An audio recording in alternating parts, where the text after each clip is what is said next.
Het is vandaag zondag 8 februari 2026. Mijn naam is Sal van der Bijl en welkom bij weer een nieuwe aflevering van Sal's Place podcast. Vandaag breken we door de muren van de mainstream journalistiek. De NRC publiceerde onlangs een aanval op Forum voor Democratie, waarbij de partij wordt neergezet als een broeinest voor extremisme. Maar wie de geschiedenis kent, ziet de ironie.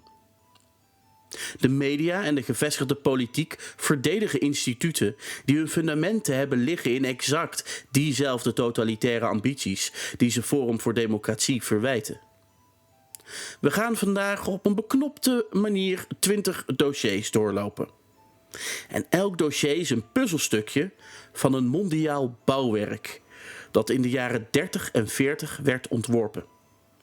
Niet om de vrijheid te dienen, maar om de nazistaat te vernietigen, ten gunste van een technocratische wereldorde. Bereid je voor op een diepe duik in de archieven. Dit is Sal's Place podcast. Meer nieuws, diepgang en onverklaarbare zaken. Laten we maar meteen beginnen met dossier 1. Walter Hallstein en de onzichtbare continuïteit. Walter Hallstein wordt in schoolboeken geprezen als een van de vaders van Europa. Maar wat de mainstream media verzwijgt, is zijn carrière als topjurist onder het naziregime. Hallstein was lid van de Nationaal-Socialistische Rechtswarenbond en was betrokken bij de diplomatieke voorbereidingen voor het nieuwe Europa. In 1939 hield hij in het besette Rostock een speech waarin hij de juridische structuur van een federaal Europa uiteenzette, waarin nationale wetten ondergeschikt waren aan een centraal bestuur. Toen hij in 1958 de eerste voorzitter van de Europese Commissie werd, implementeerde hij exact deze visie. Een ongekozen dagelijks bestuur met de macht om verordeningen op te leggen aan soevereine lidstaten. De structuur van de huidige Europese Commissie is geen democratische innovatie, maar een technocratische erfenis van een regime dat parlementaire democratie haatte. Onderzoek de Rostock Speech van 23 januari 1939 en de archieven van de Academie voor Deutsches Recht. En terwijl Hallstein de juridische kooi bouwde, legden anderen de financiële fundering om de Europese volkeren economisch te ketenen. Dat brengt ons bij dossier 2, Walter Funk en de blauwdruk van de euro. In 1940 publiceerde Walter Funk, Hitlers minister van Economische Zaken en president van de Rijksbank, het plan Europäische Wirtschaftsgemeinschaft. Dit document schetste een economische unie met een centrale bank in Berlijn en een vaste wisselkoers voor heel Europa. Funk stelde dat economische stabiliteit belangrijker was dan nationale soevereiniteit. Als we de plannen van Funk naast het verdrag van Maastricht uit 1992 leggen, zien we een schokkende overlap. De nadruk op prijsstabiliteit boven werkgelegenheid en de centrale aansturing van monetair beleid zonder democratische controle. De euro is niet gecreëerd voor onze welvaart, maar als het ultieme controlemiddel om landen hun monetaire wapens te ontnemen. Ja, deze informatie is na te lezen in de Europese Wirtschaftsgemeinschaft, uitgegeven door de Berlijnse Kamer van Koophandel en Industrie uit 1940. Dat is gewoon na te lezen. Maar zulke grootschalige plannen hebben kapitaal nodig. En de financiering van het project leidt ons naar de banken van New York. En dan zijn we bij dossier 3, Anthony Sutton en de Wall Street connectie. De historicus Anthony C. Sutton leverde onomstotelijk bewijs dat de opkomst van het naziregime onmogelijk was geweest zonder de actieve steun van Amerikaanse bankiers en industriëlen. Via de Union Banking Corporation hielp de familie Bush de nazi-oorlogsmachine te financieren. Bedrijven als General Motors en Ford bouwden de voertuigen voor de Weermacht. Waarom financierde de Amerikaanse elite hun eigen vijand? Omdat oorlog de snelste weg is naar de consolidatie van macht. Door Europa in puin te leggen werd de weg vrijgemaakt voor de Marshallhulp en de creatie van de Verenigde Naties, waardoor de Verenigde Staten en hun bankiers directe controle kregen over de heropbouw en de politieke richting van het continent. Lees eens even kijken, Wall Street and the Rise of Hitler van Anthony Sutton. En er zijn ook documenten van de Office of Alien Property Custodian. Daar staat dit allemaal in. En de macht achter deze financiering was gecentreerd in een industrieel monster dat na 1945 simpelweg van naam veranderde. Dat brengt ons bij dossier 4. I.G. Farben en de Codex Alimentarius. I.G. Farben was het grootste chemische en farmaceutische kartel ter wereld en de motor achter de nazi-industrie. Hoewel het kartel na de oorlog zogenaamd werd opgesplitst in Bayer, BASF en Hoechst, bleven de directeuren aan de macht. Frits Termeer, veroordeeld in Nuremberg voor misdaden tegen de menselijkheid, werd na zijn vrijlating voorzitter van de Raad van Commissarissen bij Bayer. En deze mannen legden de basis voor de Codex Alimentarius, een internationale standaard die bepaalt wat wij mogen eten en welke medicijnen we mogen gebruiken. Het is een systeem van biologische controle waarbij natuurlijke geneesmiddelen worden verboden ten gunste van gepatenteerde chemicaliën, precies zoals in de plannen van de jaren 40. Het bewijs kunt u terugvinden in de transcripten van het I.G. Farben-proces in Nuremberg. Zoek gewoon op case 6. Maar deze industriële controle had een politiek platform nodig om de nationale grenzen definitief te slechten. Dat brengt ons bij dossier 5. Richard van Coudenhove-Kalergi en de identiteitscrisis. De elite van de EU viert jaarlijks de Karelsprijs. En de eerste winnaar was Richard von Coudenhove-Kalergi, de oprichter van de Pan-Europese Unie. In zijn boek Praktischer Idealismus uit 1925 stelde hij dat de toekomstige Europese mens een mengras moest zijn om de nationale weerbaarheid te breken.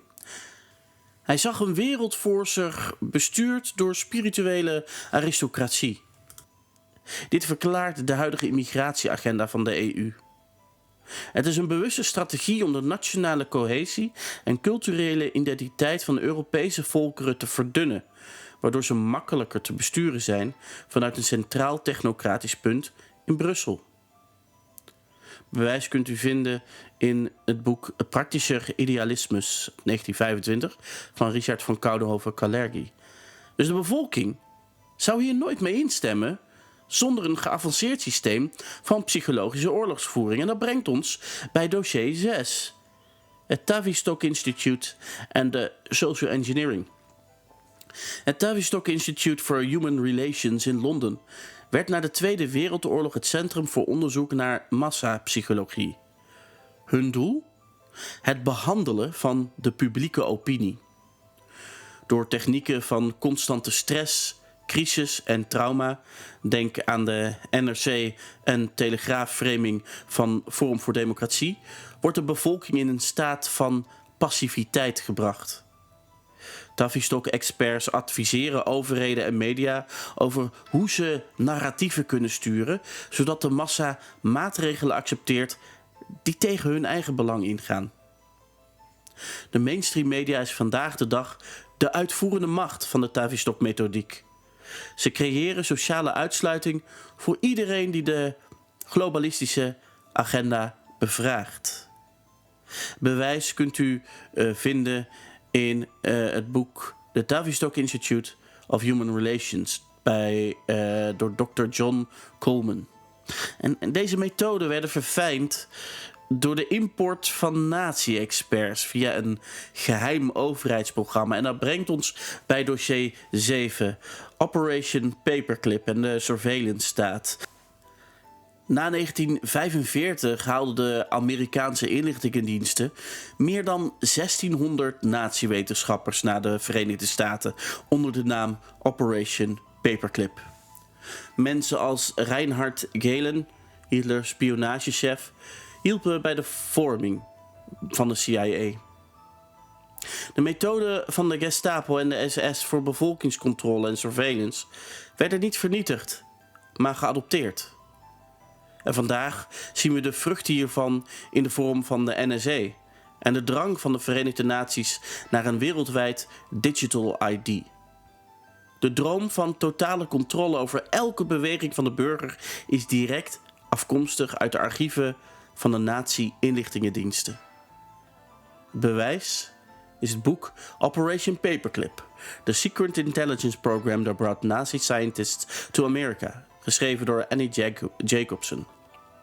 En de surveillance staat is slechts een middel om een grotere biologische agenda uit te voeren.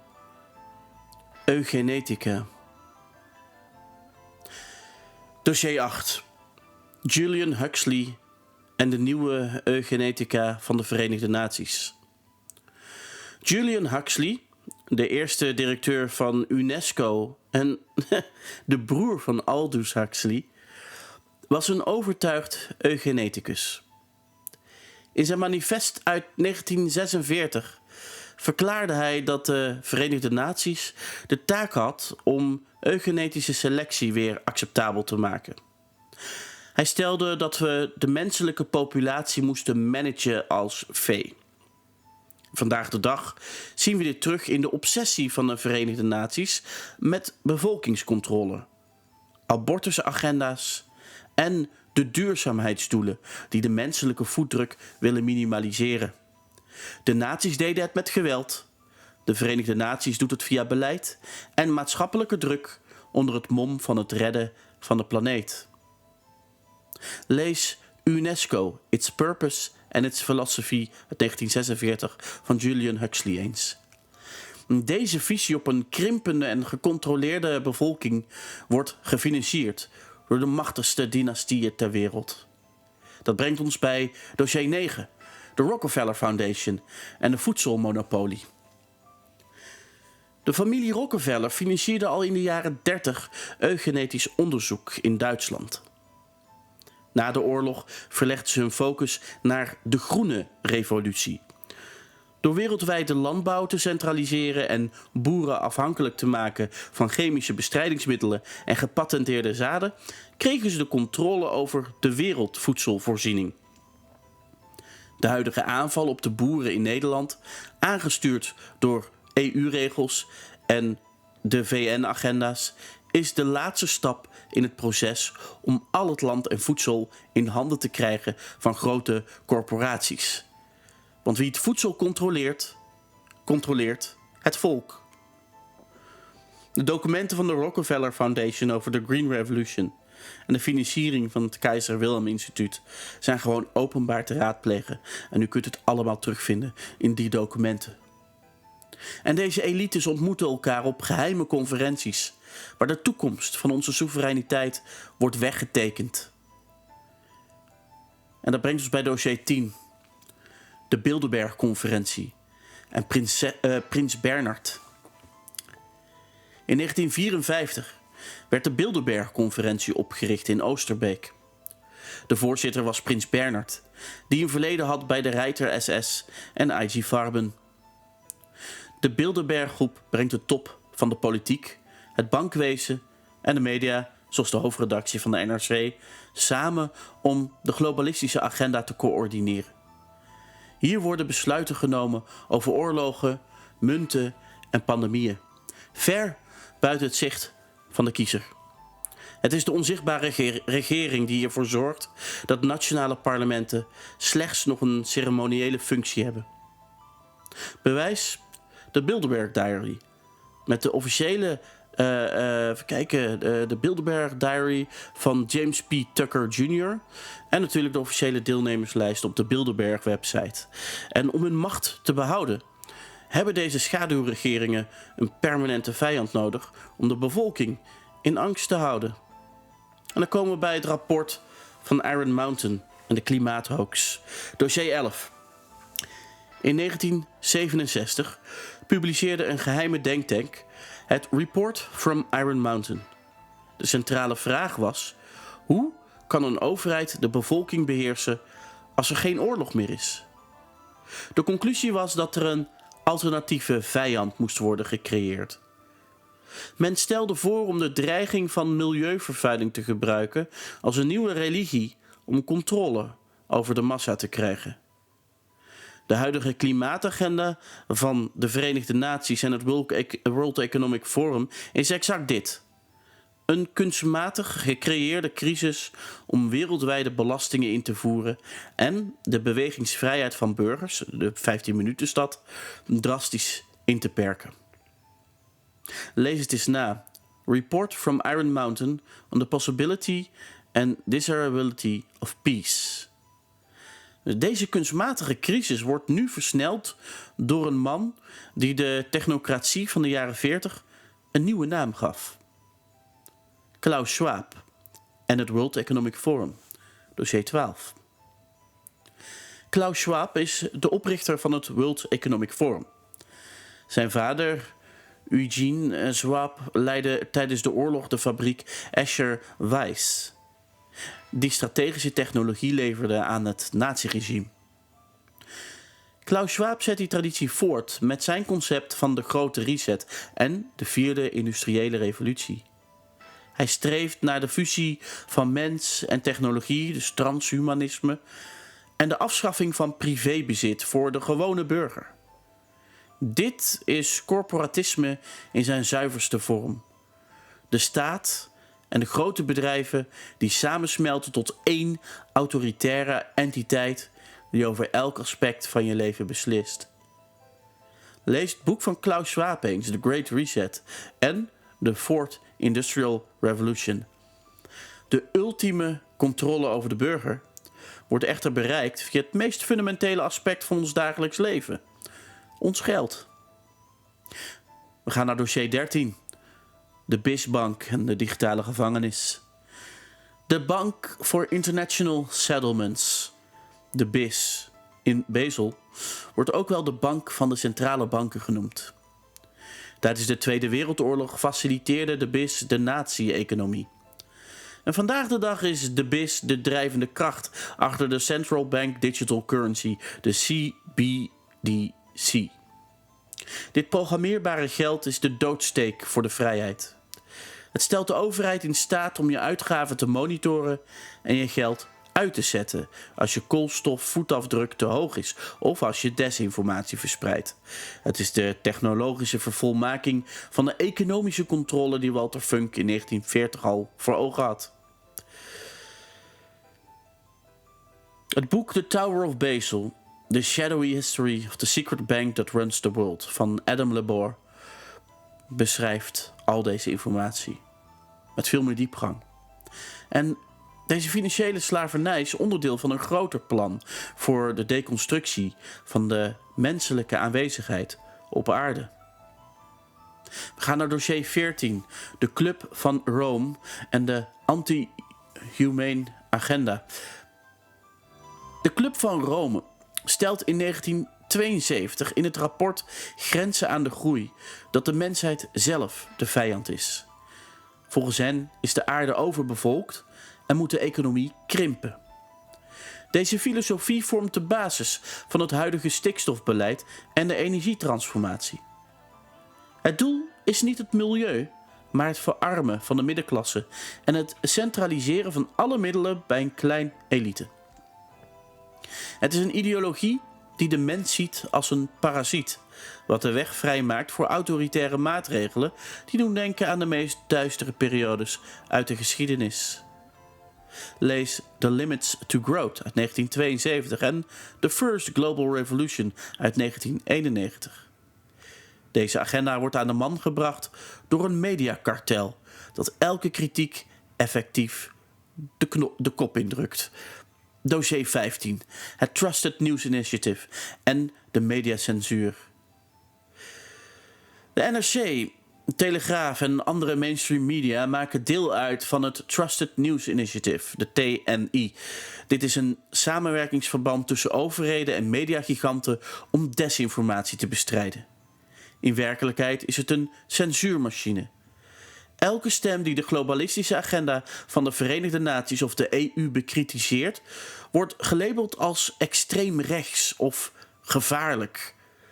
De aanval op Forum voor Democratie is een gecoördineerde campagne vanuit de TNI om de enige politieke stem die deze structuren durft te benoemen uit de markt te drukken.